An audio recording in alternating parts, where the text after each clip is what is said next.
మీరు ఏనే ఉంటారు, ఇది లోపల పేషెంట్కి వెంటిలేటర్ పెట్టారంటే బాగా సిక్కున్నారు అని. వెంటిలేటర్ ఎలా పెడతారు? మేము ఒక చిన్న ట్యూబ్ ఎయిర్ పైప్లో వేసి పేషెంట్కి సెడేట్ చేసి పేషెంట్ తీసుకుంటున్న బ్రీదింగ్కి ఆర్టిఫిషియల్గా ఒక మెషిన్ ద్వారా సపోర్ట్ చేస్తాం. Okay, that is called ventilator.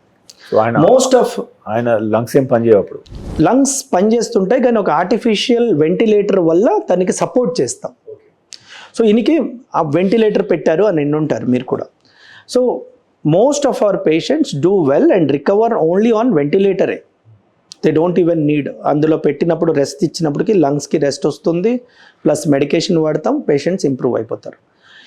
కొంతమంది పేషెంట్స్ వెంటిలేటర్లో పెట్టిన తర్వాత కూడా 4 hours 6 hours 1 day తర్వాత కూడా పేషెంట్స్ ఆక్సిజన్ ఇంప్రూవ్ అవ్వదు. ఫర్ ఎగ్జాంపుల్ వైరల్ నిమోనియా వచ్చింది, ఏఆర్డిఎస్ అయ్యింది. ఏఆర్డిఎస్ అంటే very severe form of lung damage అయ్యి అప్పుడు మనం ఏం చేస్తామంటే వెంటిలేటర్ మీద బోర్లో పడుకోబెడతాం, దానికి ప్రోనింగ్ అంటాం. అప్పటికి కూడా పేషెంట్ రికవర్ అవ్వట్లేదు అనుకోండి, అప్పుడు మనం ఏంటంటే ఇంకా ఆర్టిఫిషియల్గా లంగ్తో సపోర్ట్ చేయాలి. ఆ ఆర్టిఫిషియల్ లంగ్తో సపోర్ట్ చేయడానికి ఇక్మో అంటాం. ఇక్మో అంటే ఏం లేదంటే ఈ అంటే ఎక్స్ట్రా, సి అంటే corporeal, outside the body, membrane ఒక ఆక్సిజనేటర్ లాగా, ఒక ఊపిరితిత్తుల్లాగా ఒక membrane which will artificially oxygenate our blood and send back.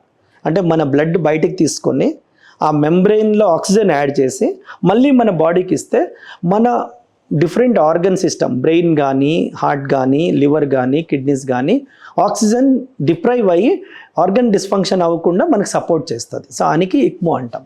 Med plus లో అదే మెడిసిన్ అదే క్వాలిటీ, మార్కెటింగ్ డిస్ట్రిబ్యూషన్ ఇంకోటి అంటూ వీళ్ళకి అదనపు ఛార్జీలు ఉండవు. అందువల్లే 50 to 80% డిస్కౌంట్ లో మనకు అందిస్తున్నారు.